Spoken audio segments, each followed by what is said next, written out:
Hey guys, welcome back. This is your host Phil from underKG.com, and today we got the latest Samsung foldable phone, the Galaxy Z Fold2. Now, the predecessor was simply called the Galaxy Fold, but it seems like Samsung wants to make everything foldable into the Z series. So they started out with the Galaxy Z Flip, and they renamed the second generation of the Fold, the Fold 2, into the Z Fold 2, and precisely this is a 5G version of it. The packaging looks like this, just like the Z Flip 5G. It's got a big emphasis on the letter Z, and you can see some part of the inner box through it. And once you pull that sleeve off, then you can see the box along with this opening pattern. So you open it, it's split in two pieces, and even on the inner side are those little patterns. And it's got a little greeting introducing the Galaxy Z Fold 2 5G that's going to change the shape of the future, which fits the concept of the device very nicely. And on the other half is a longer description of what this device is all about.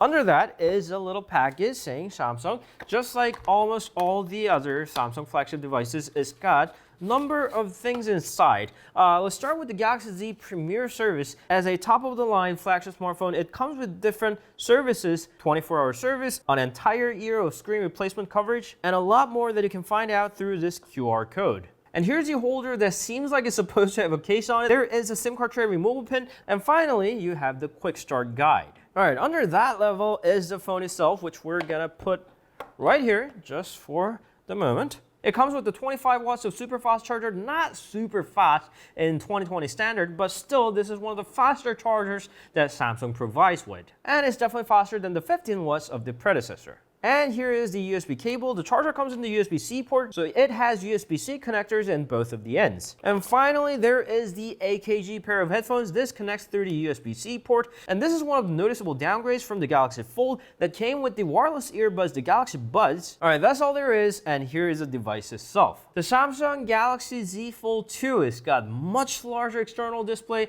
and larger internal display that does not come with the notch. It looks so nice that you don't even recall what the older one looked like. Look at the notch here, that's pretty big. Has two cameras and a bunch of sensors. Now all those things are hidden behind the panel, and the only thing that you see is a single punch hole camera. The screen itself has gotten larger from 7.3 inches to 7.6 inches. It's got roughly the same resolution, but this now is Dynamic AMOLED 2X. And most importantly, it supports 120 Hz of refresh rate. It's adaptive, so it's not fixed 120 Hz, but it's gonna adapt automatically to the contents that you're watching on the screen from 60 to 120 and everything in between. Look at this scrolling in 120 Hz, buttery smooth. And once you switch to the good old 60, you can see that it's kind of stuttering. It's not as smooth as it's supposed to be. But the bigger difference here is the external display. It has teeny tiny 4.6 inches display that the users were almost forced to unfold because it's so small and so hard to type anything on this. Now look at this. This is 6.23 inches full HD panel. It's got much smaller bezels. It's almost filled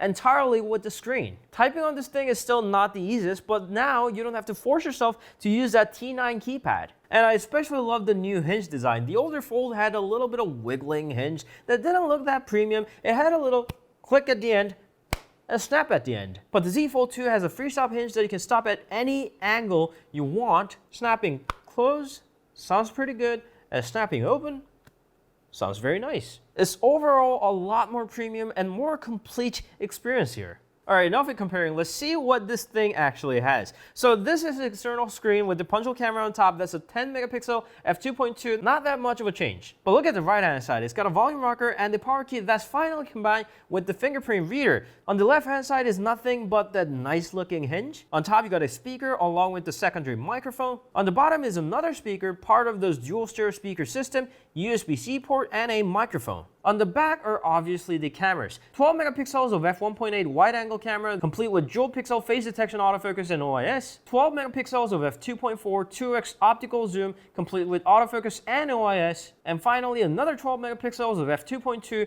super wide-angle camera. Now these three combinations does feel a little outdated compared to the 64 megapixels or even 108 megapixels of Note 20 Ultra or the S20 Ultra. The Z Fold 2 doesn't support the 8K shooting either, but at least it's got a smaller and thinner camera bump. Both the front and back are complete with the Gorilla Glass, and this also supports 11 watts of fast wireless charging. All right, let's look at the internals. You can do everything from the outer screen. You could have on the older Fold, but this tiny screen made it very hard to do practically anything with the outer screen. But this is a complete experience. This is a very narrow and thin, super wide, so to say, screen, but you can do everything from settings to phone calls. It's got a teeny tiny slim grill of speaker there. You can text, you can surf the web, and of course you can take photos. But if you want to do any of that with the larger screen estate, just open the phone up and you can continue doing whatever you've been doing with the much larger screen without any interruption, well, except for the punch-hole camera.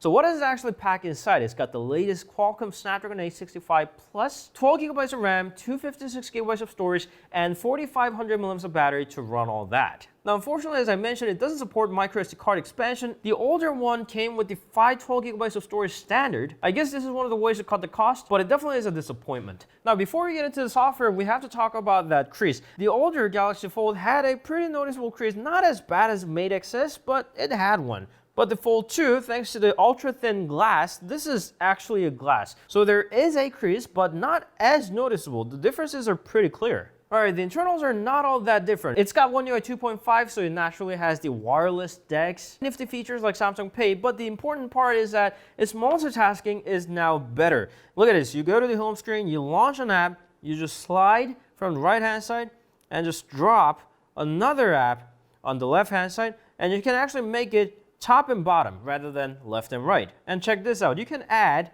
a third app onto it. Just drop it onto the side, and you can have 3 apps running simultaneously. Since this is a nice symmetry, split right there in half, I wish it could run 4 apps. For some reason, it can't. You can only have up to 3. But still, this is a very nice multitasking touch to this tablet-like screen. How much tablet-like, you might ask?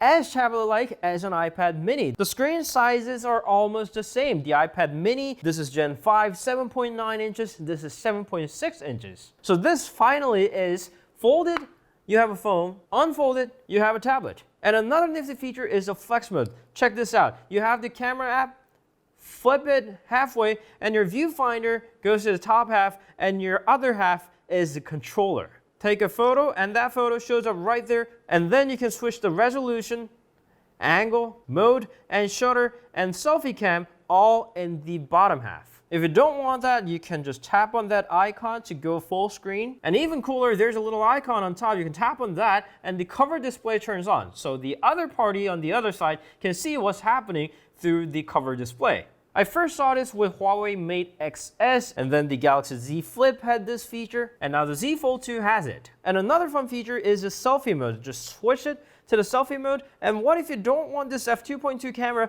but the ultra-wide or telephoto lens? Samsung has thought of that. There is a little selfie button. Tap on that, and you can open the cover display and use the rear cameras for your selfie. You can use all the modes, super wide, telephoto, or just wide. Change modes or use that live focus since you're taking selfies. And Samsung also worked with Google, so YouTube app can also use this flex mode. Just fold it, and the top half shows video, and the bottom half is the controller. You can read comments, you can like the video, and you can hit that subscribe button. And the part that I like the most is that the weight hasn't increased all that much. This is the Galaxy Fold 5G that weighed 278, 280-ish, and now this, the same 5G model, is 283 grams, so 3-4 grams of differences. It's gotten slightly heavier, and it's still a very heavy phone, but it didn't get that much heavier. And I say this because other foldables like the Mate XS are way heavier at 307 grams. Sure, it has a case on, but it's still heavy even without it. And also, since I brought the Mate XS, it has its own set of flaws. You can't really protect the screen, and the crease is really big. It doesn't have the Google services, but it had one major benefit over the Galaxy Fold.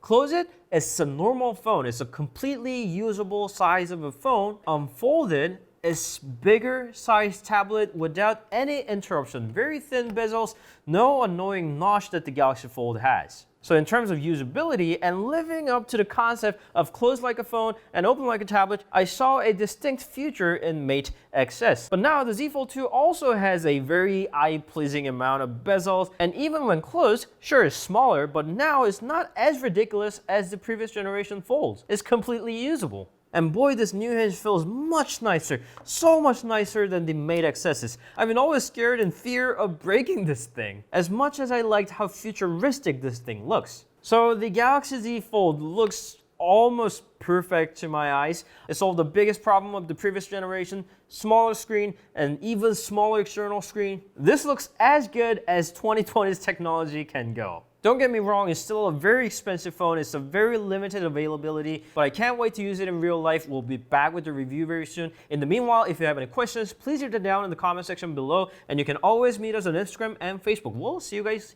later. Ciao.